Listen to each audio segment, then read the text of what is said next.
So this is my version, because you welcome Paul, of Career Manager, and there's lots of tabs here. You can jump to different areas of the tool. So the one, as I say, the one I'm going to show you is how to apply. So I'm going to click on Start Application, and then I want the green box here, which is apply for one of the professional registrations, and then the green box again to start an application. So a few steps to go through there. And what I'll first of all show you is what you need to do to apply. You can see Chartered Engineer, Incorporated Eng Tech and ICT Tech, and jumping into which one. I'm going to show you the CEng, Chartered Engineer application form.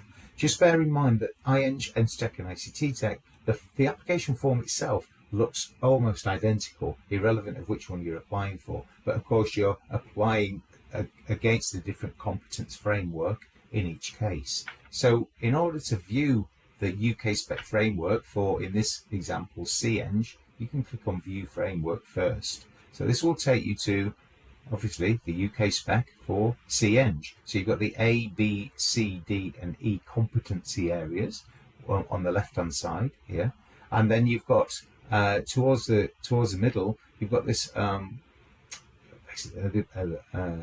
columns here, matrix, that show you, or you can helps you to decide, are you at the right level of competence for that competence area to be able to apply. So these skill levels, as they're called, are no experience, which is, as you can see, 0, trainee, supervised practitioner, and expert level.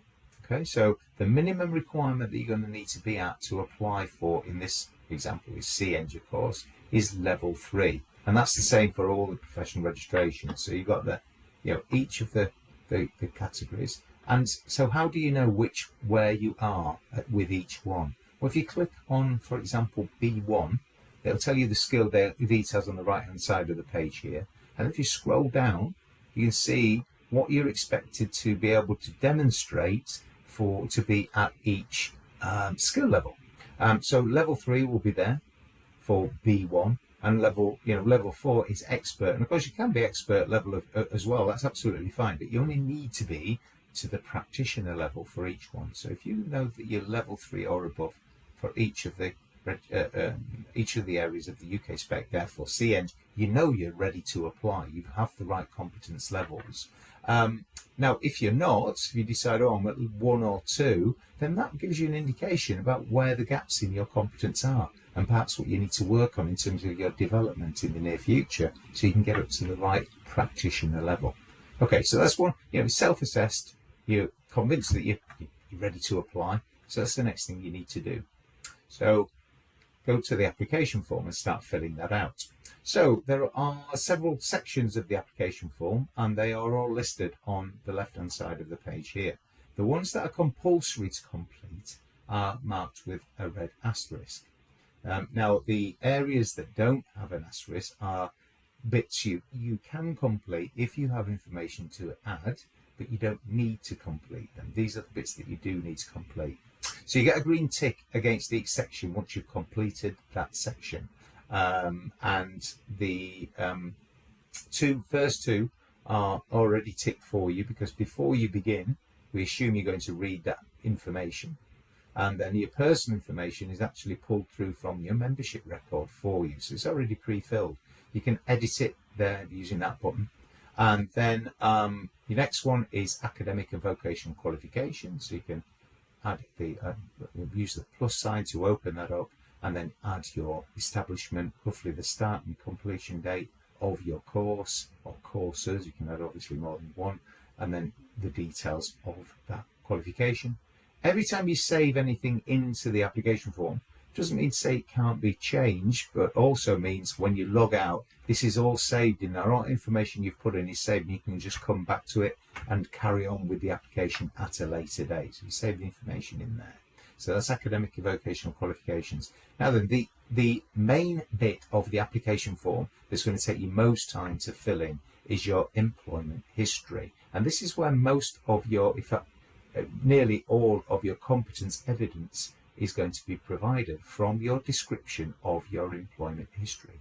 are certainly your responsibilities and personal achievements. So I'll explain that in a little bit more. What is it you need to put in this section here?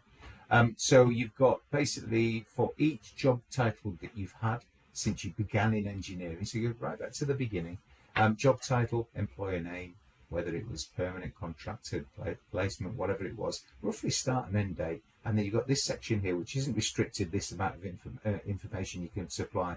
You won't be surprised to learn it basically can put in as much information in that box as you want to. And this is where you write in your responsibilities and personal achievements for that particular job role.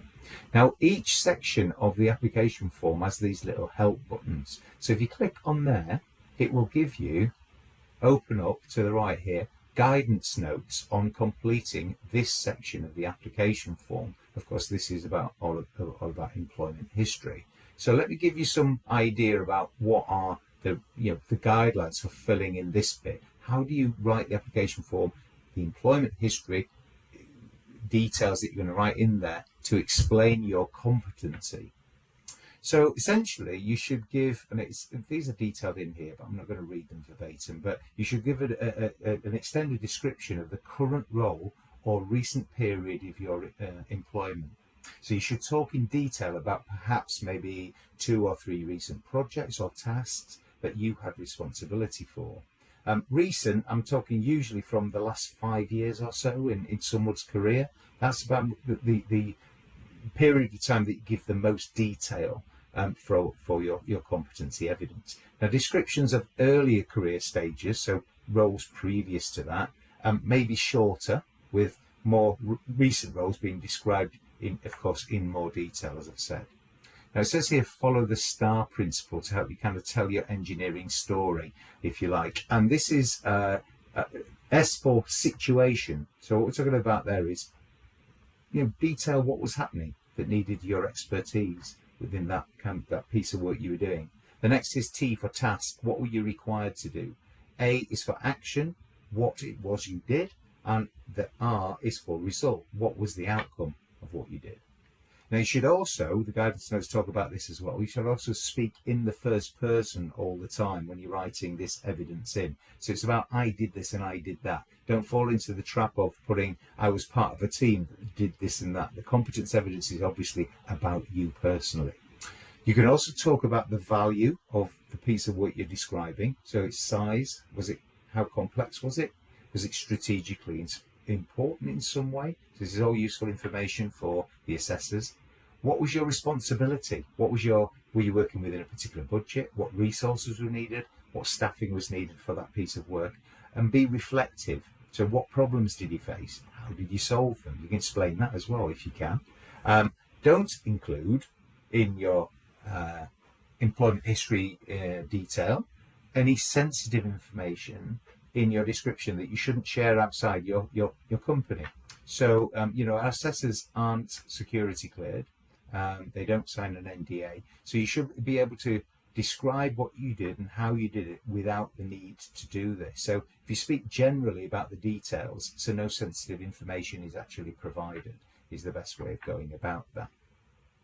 Okay, so that's the employment history, the main bit of the application form, and some explanation there. We would also add in any training courses you've been on. There's a section which is kind of a catch-all for other bits that you might want to put. So there are, if you've delivered lectures, authored books, applied for patents, written articles, things like that, volunteer roles as well. So you can pop those in there, but it's non-compulsory, that section, as is training. So if you don't have anything to put in there, you don't put anything in. You don't have to. Schemes and apprenticeships is another non-compulsory section, but if you have been on a past graduate scheme or apprenticeship program, there's space for you to add that to the application form as well. Next is professional registration advisor. So if you've spoken to a PRA volunteer at the IT, you've used their services as we would recommend that you do anyway. So it's a free service we offer to our members. And that is to have your application reviewed by a professional registration advisor before you submit it, to make sure that you've got the application correct. So you can have a PRA review your application as often as you need to. So you put their details in there. Expertise, we're asking you by means of drop-down list, what area of the industry do you work in, and up to three, again, drop-down list, up to three specialist areas of the industry that basically, describe yourself through up to three, your expertise in three specialist areas that best describe you and your engineering experience. And the reason that we ask for this expertise is we want to match you up to assessors at the IET that are in a similar background of engineering to yourself. So what you're talking about in the application, they have some understanding of. So that's the reason we ask for that information from you. There is only one supporting document. So everything's taken as your written word in terms of the application. We do ask for one supporting document to be, or documents to be uploaded, and that is your further or higher education. So copies of any certificates that tell us about your academic or vocational qualifications that you confirmed in this section here. You just need to upload a copy of that certificate. And then once you've done all that, or at any point, actually, you can pop down to this section here called Review Application.